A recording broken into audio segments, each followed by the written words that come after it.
Yesterday I got asked a question saying, what was your favourite moment on set? And I said my favourite moment on set was my first day and just starting the journey with not only incredible characters but incredible actors. That's what's so helpful about having like a gang of misfits trying to discuss topics like these is it kind of sheds that kind of strict nature around like if you say the wrong thing, then you're a bad person. You shouldn't talk about this kind of stuff anymore. I mean, look, I don't, we had resources for sure. We were not an independent film. It is Marvel. I am a void. Look what you unleashed. You can't outrun the emptiness. And obviously you're joining the MCU for the first time. How much did you know about Bob and the Sentry, the character, before you became involved in this process? What was your background? Not a lot, honestly. When I met with Jake, he kind of gave me a rundown of what the story would be like, and then almost like we were sitting around a campfire, like he was like, I can't give you the script, but I can show you these like hieroglyphics that he has on his computer and talk me through what happens. And it felt like talking about mythology or something. And then I had like a couple days after meeting him before I went and did the screen test and audition. And I did as much research on Bob and his many sides as I could. And then after I got the role, deep dive. And so I was really relieved and excited to find that the more that I found out about him, the more that I discovered, the more I felt like I related to him, and there was more to be mined, and there was so much that I had in my own experience that I felt like I could draw from. And Hannah, obviously we have seen you in the MCU before, but it's been a few years. So did you kind of have to do a lot of thinking about what Ghost has been up to in the years since we last saw her? How much did you kind of explore what happened in those years between? Yeah, it's been a hot minute, and I did speak, and I had many conversations with Jake, and kind of going, okay, so kind of it's been a few years. What's happening? What's happened with Ghost? What's been in between? And I think what I came in with in this movie is where she is now, and it was kind of this refresh. It was a whole new lease of life for Ghost, and that's where we actually left her, which was actually really freeing to kind of start that process of Ghost in this position, in this time, and with the power that she's engaging with within herself now. And there's no obstacles of pain anymore. That's gone, and it's kind of it's this whole new kind of strength of who Ghost is. And all we know is that she starts off very powerful, very dangerous, and that she is employed by Val. So that's what she is, and I think that's what the whole movie is with all these anti-heroes, or they're all in the same spot. We kind of find each other in this dark space together.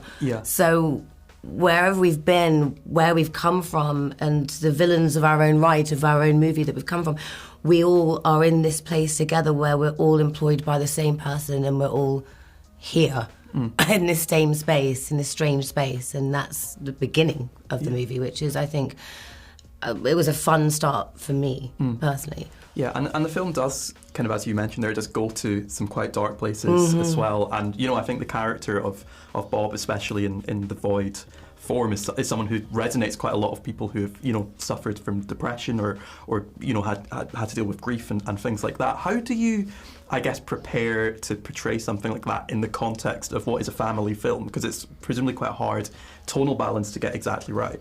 Yeah. It was a hard tonal balance to get exactly right. Well put. Jake was really our compass for all that. And it's a hard kind of topic because you don't want to be, you want to pay respect to the right terms that should be used when you're talking about stuff like this, but also at the same time, you don't want to be scared of talking about it. So scared of saying the wrong thing, right? And that's what's so helpful about having like a gang of misfits trying to discuss topics like these, is it kind of sheds that kind of strict nature around like if you say the wrong thing, then you're a bad person. You shouldn't talk about this kind of stuff anymore. We should, obviously take the time and educate ourselves about the right terminology, but also at the same time just not be hard on ourselves for failing and falling on the way there, you know. Yeah. And I think that's what's so beautiful about using the Thunderbolts as a vessel to kind of explore some of these deeper topics. And talking of the gang of misfits, did you quite enjoy this ensemble nature of the film, I guess, and you know, I guess hanging out with all these great actors, and what was that whole experience like of forming that team and building that chemistry between everyone? Honestly, I mean, yesterday I got asked a question saying, you know, what was your favourite moment on set? And I said my favourite moment on set was my first day and just starting the journey with not only incredible characters but incredible actors and you know and people, and we really did form this incredible bond and. We spent all this time together. We had so much fun. We were laughing all the time, and we were just in sync. It was this gorgeous process, and with Jake, and I mean, we played games. We were keeping ourselves entertained.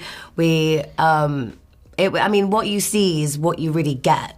I think in this movie, and and the journey of all of us. It's very prevalent, and I loved every minute of it. Yeah. And something that's been said a lot by Jake and by everyone is that he wanted to make this film almost like an independent film. Was that something that came across to you both on set? Yeah, I mean, in many ways, right? Like a lot of the practical effects.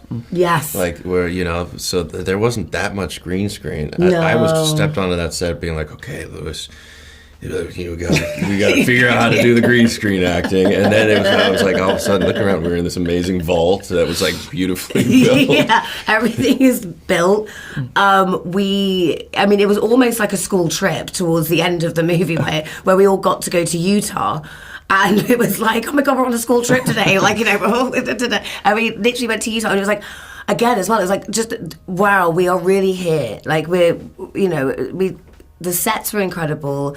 Barely any green screen, and Jake's optics as well, of just the director that he is, like his through his eye, I just thought it's a very special independent movie, and exactly that. I think also it's patience to like to breathe in certain moments, you know, and really kind of like slow down and have a more like emotionally driven, character driven moments that maybe would be like in a bigger scale situation, they'd be like, well, you gotta keep going, the patience and the care and nurture that Jake gave, and all of us, and the space and the importance of that element. You know, it wasn't, you know, we're making an action movie, quick, come on, exactly that. It was really nurtured, the time and the energy and the patience of our characters, and the sensitivity of that as well. Yeah. And no spoilers, but we know from the cast list for Avengers Doomsday that you're both going to be back. And how exciting is that to, I guess, bring these characters to an even bigger canvas? What are you most looking forward to about stepping back into these characters? I mean, for me, my favourite moment was dun dun dun dun dun dun, Hannah John-Kamen in the back of the chair for the new Avengers movie. That was, I mean, all I can say is that. Can't say anything else, but really excited, really happy, very, very, very honoured, very honoured. Yeah, no, I'm very honoured as well. I'm not going to try and recreate that because you did it so well. I don't know. But I had a similar experience. I think I'm just like so excited to find out what happens and what we get to do, and what I get, you know, what part Bob plays in the future. You know, I wasn't sure whether he had a future or not. You know, while we were making it, you don't know. I guess the first question to ask is how you first became involved in this project, and what you thought you could bring specifically to the MCU and to Thunderbolts. Yeah. So John Watts, who does all the Spider-Man movies, was my roommate in college, and so I'd been around the world, and I actually did second unit on the LA pickups for Spider-Man 1, so I knew the guys at Marvel a bit. And we had talked over the years about different projects, but when this one came in, I think more than anything, just the cast jumped out at me. I mean, anytime you can work with Florence Pugh, you should do it if you have an opportunity to. But all of it, I mean, Julia Louis-Dreyfus is such a legend, and Wyatt is a good friend of mine. I mean, the entire cast is so great. And then also just knowing from John that they really want you at Marvel to come in and kind of make it your own and add to it and build it, and they never stop trying to improve the movie. So it felt like with this set of characters, and there was this really kind of neat twist that Eric Pearson had written on like what you might expect this movie to be, that it wasn't actually a team put together to go do bad missions for the government. It was a team of people being thrown away, you know, and could only become a team through necessity of having to get out of a bad situation. I thought that was such a neat kind of setup for the film. And then given who these characters were, as we progressed along with the script and with Eric and with Sunny who came in and Joanna who came in, you know, just an opportunity to continue to make it more and more internal and a story about, you know, what this young woman was going through and then what all of these characters were going through and how that could connect with each other to make a movie sort of both kind of on a grand scale, but also a very small one as an internal journey. Yeah, and you addressed this before the premiere screening last night, how, you know, it is, in many ways, it's a summer blockbuster. There's explosions and there's fights, but you are also tapping into something very real, and, you know, it's something that I think will resonate with a lot of audiences about mental health and about grief and about depression. How difficult is it to get that balance right in what is a family film, to get that kind of darkness alongside the kind of, you know, more lighthearted moments? Because I think the film does it very well, but is it a challenge to get the balance right? It's definitely a challenge. I think, like, you know, you have to sort of rely on great collaborators and great actors, and also, I mean, you know, it's something I certainly connect with personally, and I have a lot of close friends. I'm friends with a lot of artists, and there tends to be a fair amount of that. You know, those people that I know that struggle with that are also some of the funniest, most kind of engaging people that I know. And, you know, there's never this sense that that one sort of place that you find yourself in defines you. And that also, like, there's often the best comedy in darkness. And so it didn't feel like we had to pick and choose what that was. And that's something that I think, you know, it's certainly, there are themes that we explored on Beef. And that was always Sunny's contention on Beef, was that these ideas about the void or emptiness are not niche ideas anymore. You know what I mean? That everyone at this point can connect with those things. And it might seem a little strange to make a summer blockbuster about that. And look, we didn't know exactly when the movie was going to come out. Obviously, it got shut down by the strike. But it's a Marvel movie. It's going to be big in scope at some point anyway. That isn't actually a contradiction. You know what I mean? That this is something that can connect as widely as anything else. And then it was just about, how do we make sure that we're exploring those themes on a very large level as well as an internal one. And I think that balance is something that we really spent the most time kind of finding along the course of production. Yeah, you've spoken about how you wanted to make this film as practically as possible and kind of make it almost like an independent film as opposed to maybe a big blockbuster. Yeah. I mean, look, I don't, you know, we had resources for sure. We were not an independent film. It is Marvel. I know that. We get it, but yes. But I suppose I wanted to know, why do you think that particular approach is so well suited to this particular film, as opposed to maybe other Marvel films? Why did you want to take that approach specifically for this?